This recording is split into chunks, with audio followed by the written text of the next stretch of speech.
Hello and welcome to the Womb-Centered Healing Podcast. I'm Sama Morningstar and I have Noni here with me. Thank you so much, Noni, for joining us. Oh, it was my pleasure. Thank you for having me. Yes, and I'm so excited to talk with you about womb-centered healing.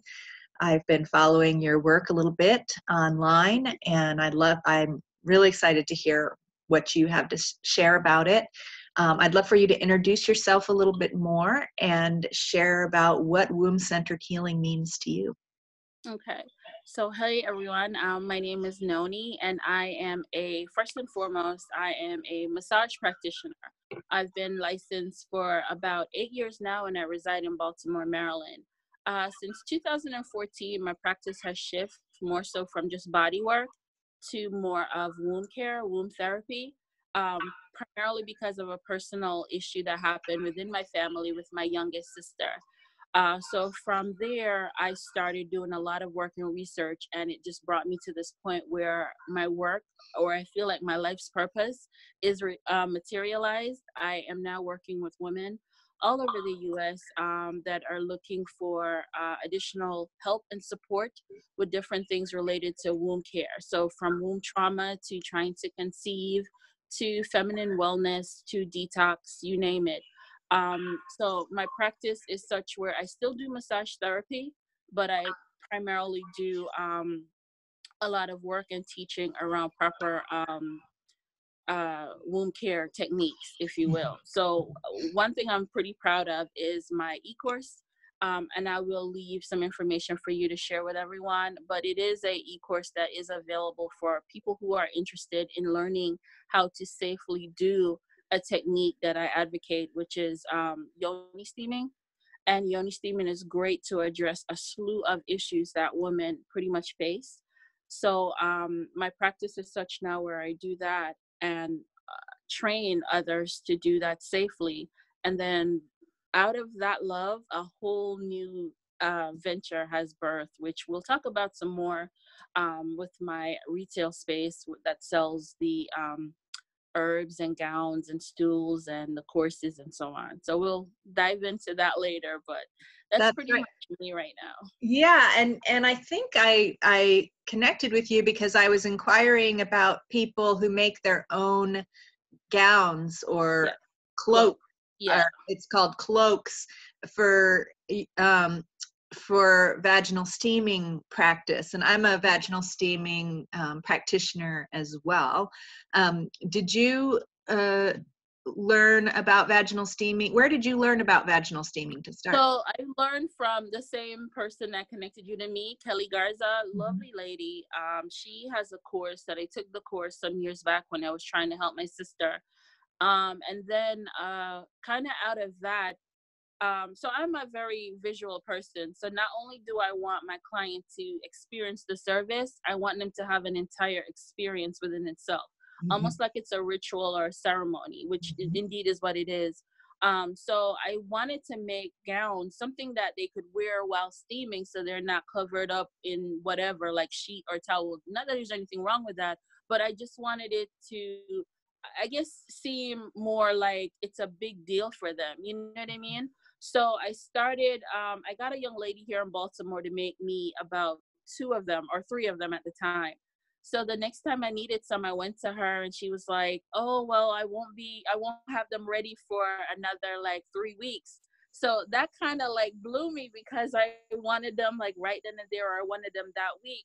So necessity is the mother of invention, right? Isn't So it? I drove to Walmart, got myself the cheapest sewing machine that I can find that looked like it could do what it needed to do. Look at you go. And You didn't even sew before. You didn't even have a sewing no, machine. I don't know how to do anything. I know how to maybe stitch a line by using the press foot and so on. But I went home and it took me so I went into Joann's and I got like a random cheap fabric just to practice on. And that I did that first one. It took me about almost 4 hours, right? Wow.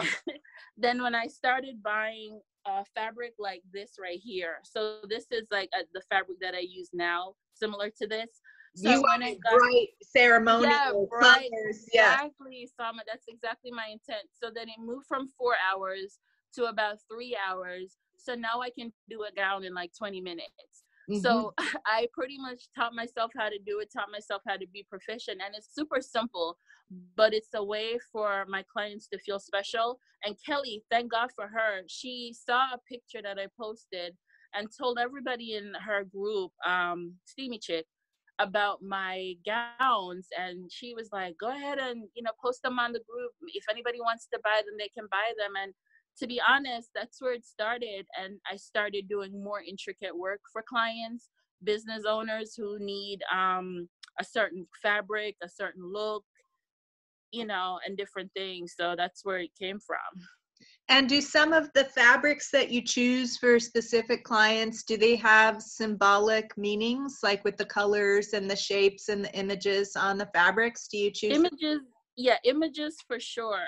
Some of my clients, not necessarily the business owners, but the ones that need it for their own home personal care, they have empowering words on them. And the ones that I've been getting a lot of requests for, besides actual words like goddess and power and hope, I'll get maybe mainly Adinkra symbols, those African symbols. So there are a few that symbolize strength, hope, rebirth, different ones like that. So they'll ask for that, and then but I don't stitch it in. I'm not fancy like you. What I I'm do, not fancy either. I oh, have a friend who's learned embroidery, symbolic shamanic embroidery from Siberian shamanic grandmothers, wow, indigenous grandmothers, and um, she she's a part of my community, and we've been doing stitching circles and discussing symbolic embroidery. And nice. so it's piqued my interest, and that's why I reached out to you, because I wanted to, and other practitioners who are making womb-centered healing garments, and also products like menstrual pads or mats for, Mm-hmm, for free bleeding menstruation. And I wanted to see if anyone was embroidering symbolic empowerment mm-hmm. imagery or symbols on these types of womb healing products. So it sounds like you have some African symbols that you're adding to these gowns. Now, you're not stitching them on is No, embroidery. I have a colleague that he I don't know what the technique is called, but it's maybe like a screen printing, but it's done in like a tasteful way, either on the hem. Because typically it's like a personal story for the client. So what they want is not an advertisement to everyone. It's more so like an internal understanding. So it might be on the hem, on the reverse side. It might be along the side. It might be front and center. So as they're wearing it, whether in a meditative pose or whatever, they can reflect and see it as a way to continuously regenerate that feeling. Mm-hmm. Yeah. Beautiful. Gorgeous. Yeah. So do you have any of those African symbols on hand that you can show us? I don't, but I will send you the information. Okay. So when you When post I it, post.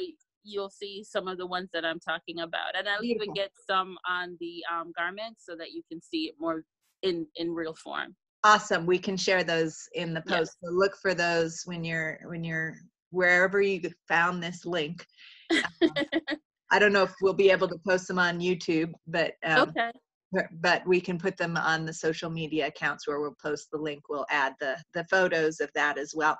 Wonderful. So have you been using these gowns with any symbols on them for your own personal healing process? I haven't used the symbols for myself, but I do use the gowns for my everyday. So when I get home from being out in the world, I don't wear clothes in my house. I have one of these on. So they're long bodice gowns, floor length, and they go up to the underbust area, and it has like a adjustable band. Mhm. So it can fit anyone from like a small to like a 3X, depending. And it's wide enough and it has enough fabric where when you're sitting on a stool, it completely drapes over and tents the stool itself. But I do wear them around the house, obviously when I'm steaming. And my sister uses them when she's breastfeeding. So that's a great thing because she can just slide down and then just slide back up when she needs to move on. Wow. And so you said over a stool. Now you're referring to a steaming stool, Yes, ma'am. but So, not everyone like I don't use a stool. what do So you use? I just stand over and then kneel over the pot, because Okay. when I feel like one of the main reasons why we have so much stagnation in our pelvis and in our womb is because we're sitting on chairs all the time. Okay. And so sitting again on a chair, even for a steaming, is just like counterproductive, it feels to me. I And can see your point. yeah, and I felt uncomfortable. Like I wanted the steam to go all over when I did use a chair Mm-hmm. for steaming, there were parts of my buttocks and my thighs that were connected, that were touching the chair, that weren't receiving the steam. And I felt like I wanted those parts of me to get the steam too. And then I wanted to move around. I didn't want to be sitting on Mm-hmm. the chair when I spend too much time in chairs. So I wear long, full length skirts, Mm-hmm. with a shirt, but then a full length skirt. But this gown sounds fabulous for standing up. So does it go all the way to the floor when you're standing? Yeah, so they are floor length, and then I've also added a new variation to one. So right now, I'm 5'9", so when I wear it, it starts under my armpits and it goes all the way down to my ankles. Mhm. I've added additional hem length for some because some people just want them extra long. So I make them like that. But back to what you were saying about the stool. So with the way I have my clients sit, so I give the service at my studio. Mhm. And obviously, from a safety perspective, I do want them to be safe when they're experiencing the service. Mhm. But there's a way that I have them sit. It's the very open squat, very vulgar looking for a woman, but it allows complete access to the vulva area. And as you know, when the heat hits the vulva, it swells and exposes the vaginal canal. So Mhm. it works well for them. Now there are some women that are on the heavier side. I'm a plus size woman, so I definitely want to make sure that I open up to make sure that the steam goes there. And the stools that I make have a cushion top, so it's designed for comfort, practicality. But I don't steam anyone longer than 30 minutes. And then the one that these gowns really work well for is my at-home stool. The at-home stool is open on all four sides all around. So someone would argue, well, isn't the heat gonna go away? Not really, because once you sit on it, this gown completely tents the four Mhm. sides of the chair. Right. So with a combination of how you're sitting and the gown forming a tent, you're pretty. The heat is only gonna go one place. Right. So this stool that you're having, it's kind of low, so you're kind of more in a squatting position, Yes, ma'am. in a Absolutely. sitting position. Now, that was the problem with the chair I had. It was too high, Mm-hmm. and that was a stagnating position. But I can see Mm-hmm. how if you're lower down and your knees are higher up, that does open up the Open up your yes, there way. we go. Um, Yeah. so you make these stools as well yourself? Yes. I don't make them myself, but I will say this. I'm going to pause for a second and say this. Ever since I've gone on this path, I would say that the universe has aligned people on every step of this journey to get me where I need to go.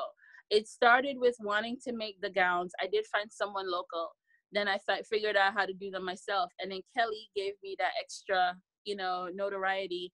And then I got with this gentleman to help me to make stools, and that didn't work out. And then one of my massage clients, God bless her, I was sitting there with her, and I had just gotten off the phone with the previous gentleman, and I was just a bit frustrated with how slow things were coming. As you can tell, I'm very impatient. But she was like, "Oh, well, I have a buddy, and we'll give it a go. I could give you his number." And I tell you, this man matches my attention to detail.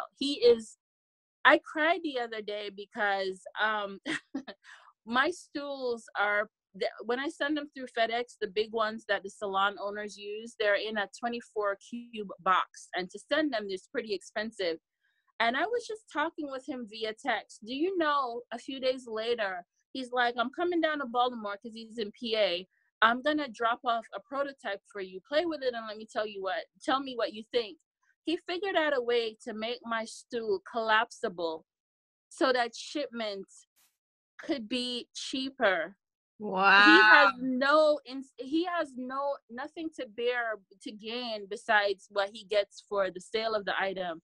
But for him to be so forward thinking to come up with that, but that's just to the point of what I'm saying, that I've been getting people along the way that just like go above and beyond to help me uh in every single phase. I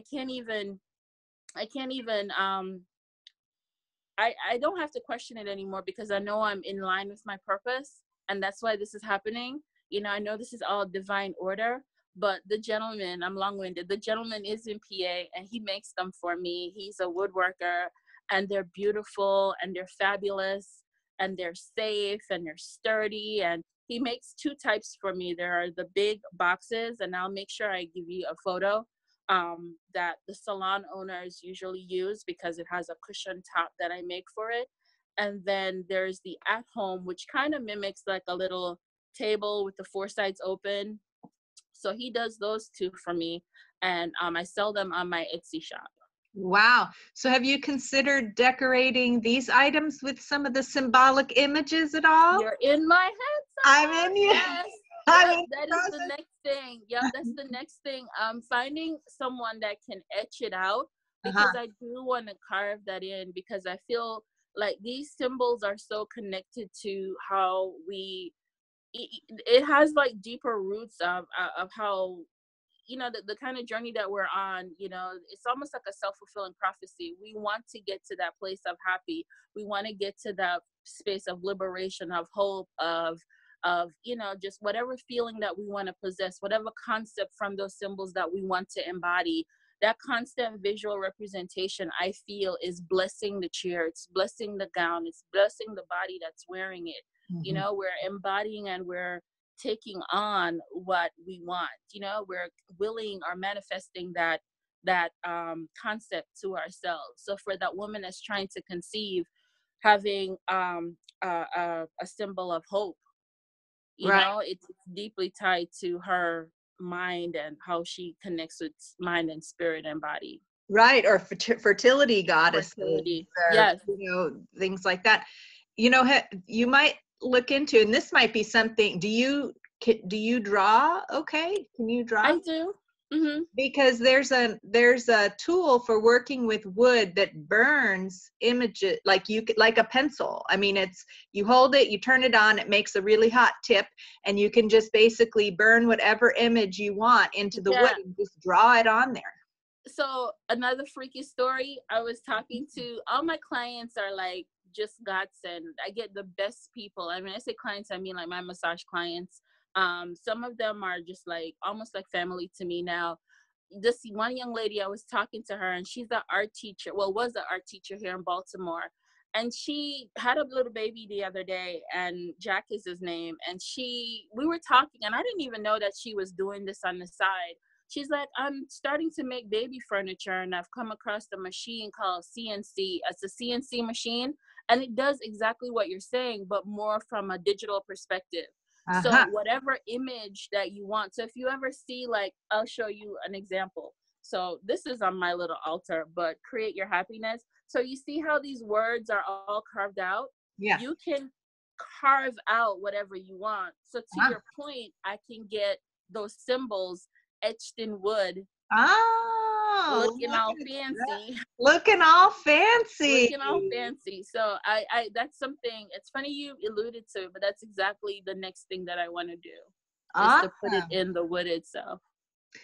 Wow. And so have you received reports back from your customers about how wearing this gown or sitting on this stool has enhanced their steaming process and their healing Absolutely. process? I've gotten a lot of different feedback, but they've all been positive. Mhm. One lady wants to wear hers out in the street. I just had an event the other night where I presented to a group of women That conversation was about sensual self-care. So learning how to love on yourself in more ways than one. But that we were talking about steaming, and I had the shop owner don a gown, and it just made her, immediately as she put it on, her vibe changed. It was more like regal, so you start feeling that way. So I do get reports from clients, and the business owners are the ones that really love it, because they'll send me photos of their clients sitting in it. And one picture that I will never forget, it's on my Instagram. It's a woman sitting in a chair, and just the look on her face is just like, it's so priceless. She's at peace with herself. She's just having a moment, having a time, finally embracing and just doing what she wants to do for herself. And I keep that picture close to me because it reminds me of why I'm doing what I'm doing. But most noted for me, the highest thing that I can say is when my sister was trying to get pregnant.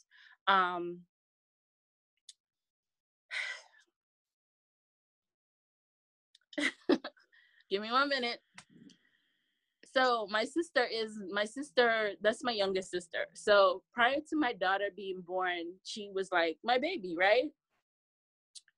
And it was hard for my sister to have a baby herself.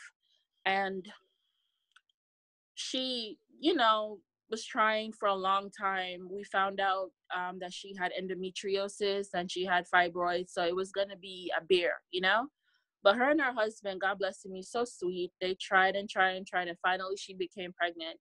Sidebar, both my sisters, one is still in the military and one is retired. The one that I'm talking about is now retired. So she's had a slew of different medical conditions surrounding her womb, right? And honestly, I'm not gonna lie, prior to that, I didn't really know anything about what a fibroid was or what anything was, because it wasn't in my reality. You know what I mean? I did my PAP and that was kept on moving. No need for a call back.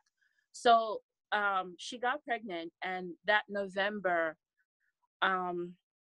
she had my nephew 4 months early, and he only lived for 1 hour. Right? So he was no longer. But what we did, and whenever anyone reads my testimony on the e-course, you'll hear me talk about it. So my journey has been with her at the forefront of it, right? It was to take care of the trauma. It was to fix the endometriosis, or try to remedy it somehow. And it was also to try to shrink the fibroids. No idea what I'm doing, but I started doing research. I started taking courses. I started self-educating myself on what to do. And I am here to tell you that my sister became pregnant with the fertility massage the first time. My oldest nephew's 4.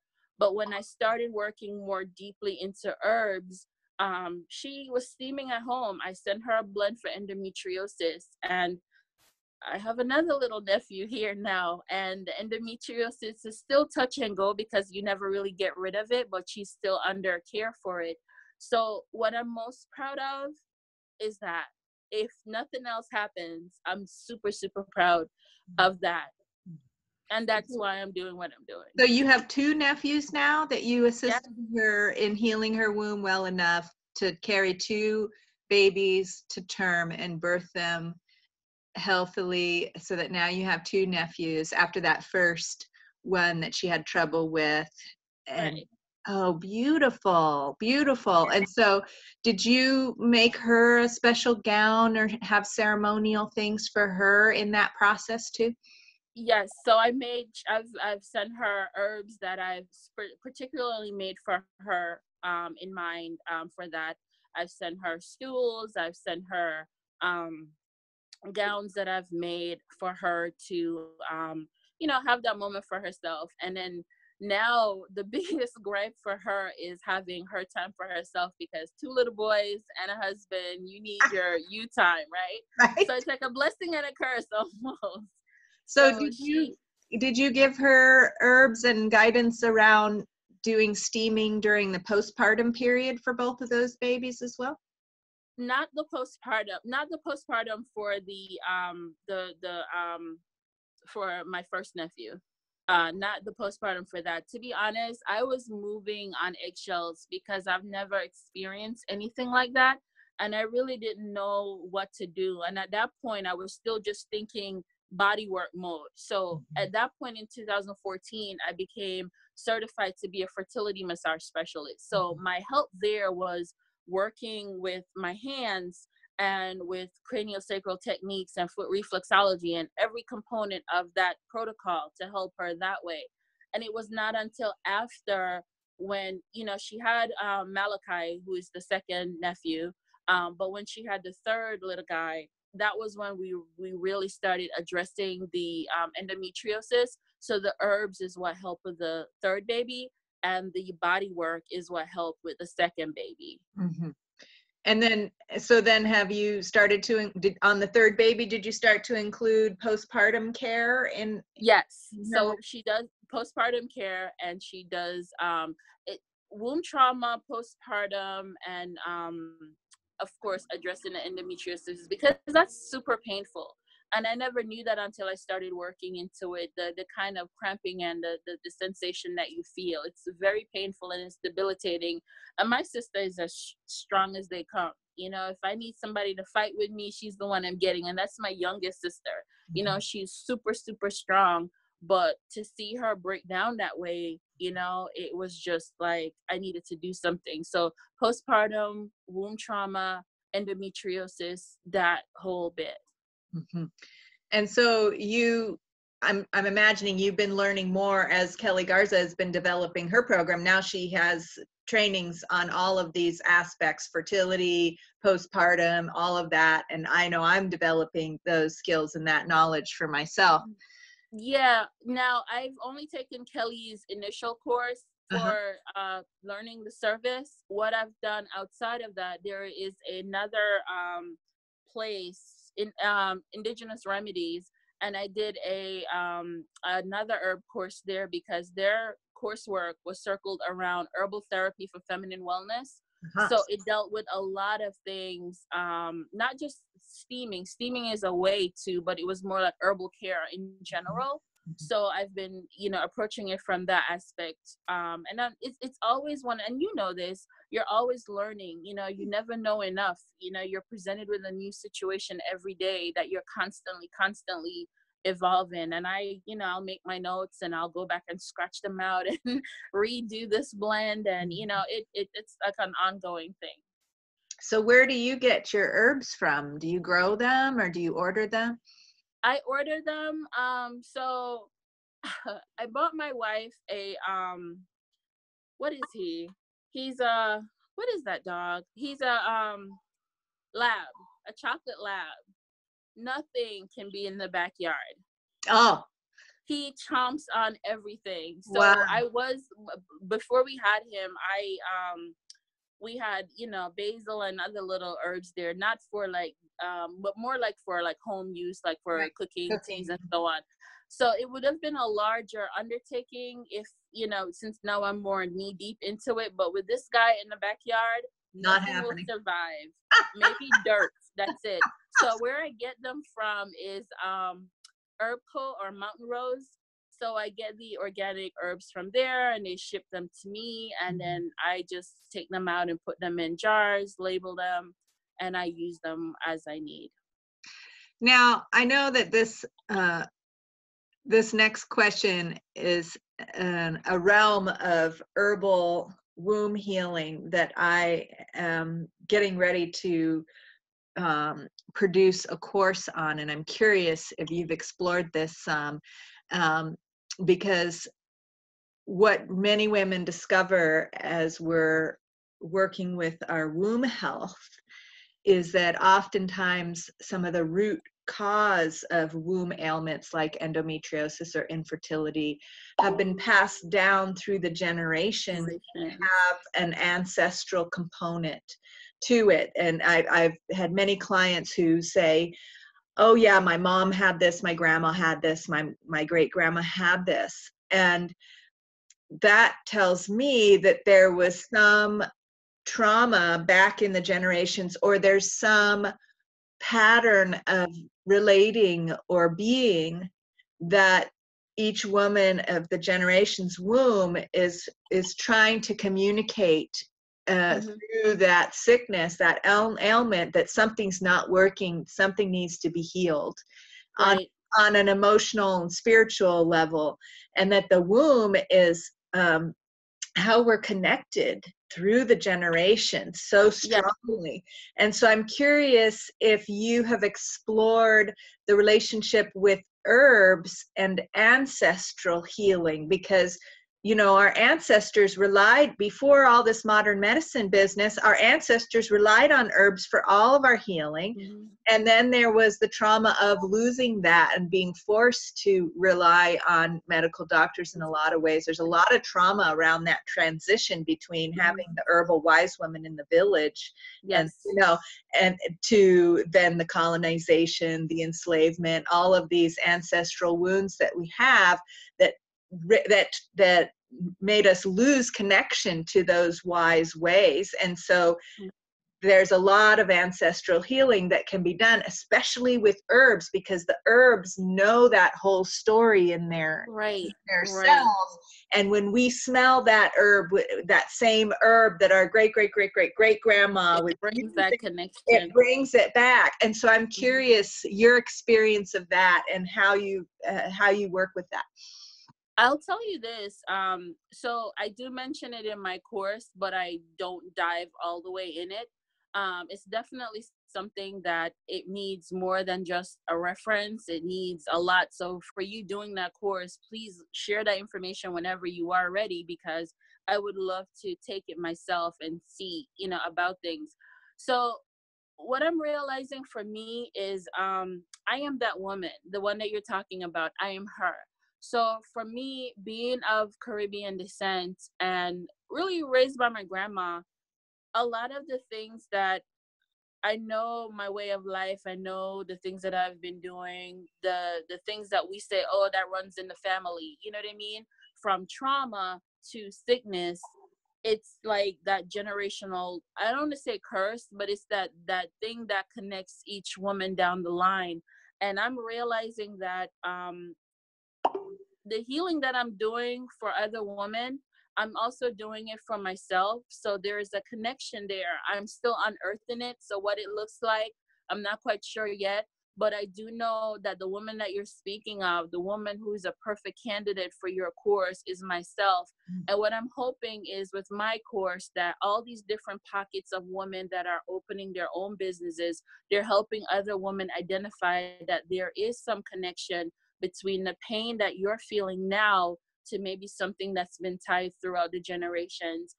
Things that we accept as normal, things that aren't normal, the way our body responds to certain things, the way how um, we view pain, we view our menstrual, we view the cramps that come about before. Oh, it's my time of the month. I'll be all right. I just got to get through these first couple of days. Something as simple as that we accept, but we don't have to. I'm working through helping myself, helping my family, my sisters, my mom, who is not ready to accept certain things, but I'm trying to bring that awareness out. So I'm using the knowledge that I have. So I am that person in my family that's got to use this knowledge to spread that information out. And I am seeing the connection. I am seeing where something as simple as a room full of women that are sitting together, like Mother's Day is coming up. The women that are booking all these sessions where they'll be there with their aunties and their mom and their sisters steaming, there's going to be a powerful connection that's bringing generations back to the roots, the connection of what it means to truly be a community, what it means to be a sisterhood, and what it means to heal together, work through things. You never know what feelings might come about. So I'm in the infancy stage of that, so I'm working on developing more. But of course, any guidance that you have in that area, since you are putting together something, I'll gladly receive. But Beautiful. it's stuff. You're onto something that's so needed, absolutely needed. Well, you know, that this has come out of my own experience of my own womb healing journey, and noticing how, as I reflected on my own womb ailments, and how that came out of or was connected with my emotional relational patterns, especially the relationships between men and women, my upbringing, my birth, my relationship with my mother's relationship with her mother, all of these things, and all of the dramas and traumas around that. You know, I could tell a long story, and listeners have probably heard my story before, so I won't go into it in detail, but my exploration of womb healing has started to touch that ancestral healing process in a deeper way than ever before, because the womb itself is that portal back Yes. and forward through the generations. Generations. And so people have been sharing with me, there's a big thing about ancestral, there's a movie out right now about ancestral healing, and people keep sending me the link to it, and I listened. It's got it's got a docu-series connected to it, and I listened to it, and the first 2 or 3 speakers didn't mention the womb once, and I'm like, how do you can you do do it? Yeah. ancestral healing without connecting with The origin of life, the you know? origin of life, and where we come from, and how that lineage gets passed down? And so it's so central. And then this herbal connection, you know, many of the herbs that we have today were brought here sewn in the skirts of, Yes. or Yes. you know, somewhere sewn into, for in all peoples, that however they came here, the women, whether they were, you know, stolen from their country and enslaved, were you know, grabbing seeds as they're being torn away, and you know, Because they know the value of that they need it, medicine. they want. Yes. And then and the same with immigrants, and you know, people, indentured servants, or whomever it was, the women were bringing those seeds, because and that seed went on that journey, which was often fraught with trauma. And so the seeds of these plants that have been our allies through the generations, and the DNA of these plants has that amazing information. And there's this relationship that we have with the plants, where the plants are making medicine specific to what we need to heal. The plants are doing this tremendous service for us, and we just ignore them, and you know, don't receive it, you know. And so I just want to make it no, and I see your passion in how you're talking about it, and I absolutely connect with you on that, because if we even think about not having access, so right now if you or I are sick, we can easily go to the pharmacy, we can easily go to the urgent care, and we can see a doctor. But these slaves, these people who did not have access to care, they had to go out, use it for how long to get rid of this and to get rid of that. So for us to go back to that, I think it's a way for us to honor our ancestors. It's a way for us to protect ourselves, protect our lives, and to take care of the future, because there are so many things connected to Western medicine. You know, it has its uses, I absolutely will say that, but there's so many other side effects and contraindications connected to medicine as we know it, you know, big pharmacy medicine as we know it. So if we can go back to the roots of where everything started, how we can take care of ourselves with what you did, even that little cup of tea you had before our recording started, that's your self-care. That's you taking care of yourself. And you never know, there might be something where your grandmother or your grandmother's grandmother might have made something similar, you know what I mean? So there, you never know why you're drawn to the blend that you're drawn to. There's something that pulled you to it, you know. And I'm thankful. Yes, it was a very traumatic experience for my family, but it's bringing me to a point right now where I am just like fired up and ready to go. I have sleepless nights not in a bad way, where I'm up writing information for another course. Like I did 2 courses in 6 months and I've launched them. But it was just that it was burning in my heart and I needed to just bring it to life, you know? Mhm. So I know the feeling, and I see it in your face when you were just talking about the connection to ancestral trauma and the connection with herbs. Yeah, it's so powerful. And that's what I want to make conscious when you said, Mhm. "Oh, you don't know why you're drawn to particular herbs." Well, we can know why. We can smell that herb and touch it and grow it and feel it and drink it and taste it and feel it in the steam and become aware Mhm. of what ancestor is guiding us and Yes. what other wisdom they have to offer us. Mhm. And that is the power, one of the powerful things, because in ancestral healing we often talk about and sort of get looped into the trauma of our ancestors, and there's plenty of it, and we could hang out there a lot For a and minute. and just be kind of looping in that Right. trauma, whatever we did to heal the trauma and all that. Trauma, healing, trauma, healing. Mhm. What shifted that cycle for me in a really positive way is when one of my mentors said to me, there's a lot of strength and power in the story of your ancestors too. What if you connected with that?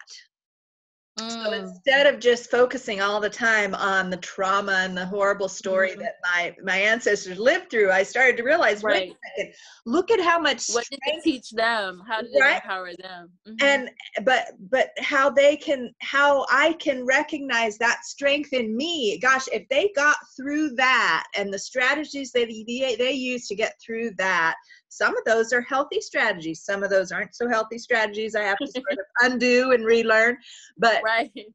some of them are very healthy strategies, and perhaps they were drawing on ancestral wisdom from even farther back that is very healthy and very strong, and to reclaim that and connect the gaps, Mhm. that the trauma created, bring that ancestral wisdom Mhm. back to the forefront of our lives and Right. really claim it for Mhm. ourselves.